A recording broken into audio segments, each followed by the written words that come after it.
పైమా జ్వరం వచ్చిందని చెప్తున్నావు, ఇంత బాధపడే బదులు టాబ్లెట్ వేసుకుంటే అయిపోతుంది కదనే. నేను వేసుకోనన్నా. ఎందుకమ్మా?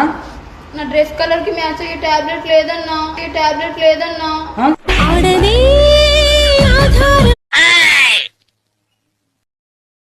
హలో మేడం, మీరు పిజ్జా డెలివరీ చెప్పారు. మీరు చెప్పిన లొకేషన్కి వచ్చానండి. శ్మశానం ఉందండి.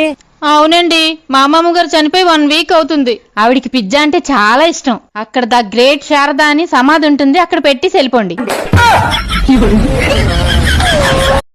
అత్తయ్య గారు, ఈ రోజు ఖర్చులో నాకు 50 రూపాయలు మిగిలాయి. నాకైతే 100 రూపాయలు మిగిలాయి.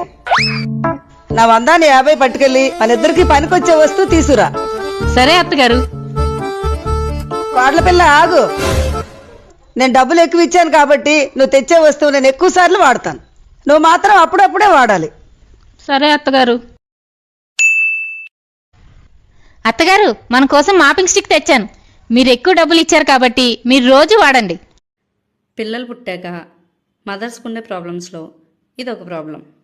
అదేంటంటే మా బరువు ఎలా తగ్గించుకోవాలి, పిల్లల బరువు ఎలా పెంచాలి రా. నాకేం అర్థం కావట్లేదమ్మా. అతనికి ఇస్తాను, మాట్లాడండి. ఏంటి, అమ్మతో మాట్లాడండి. ప్రేసులాడు అత్తగారు. ఆవిడ మా అమ్మ కాదండి, మీ అమ్మగారండి. ఏమే, మన పాపని అంగన్వాడికి పంపలేదంట? నిన్న మన పాపని తూకం వేశారండి. ఈరోజు అమ్మేస్తారేమో అని పంపలేదు.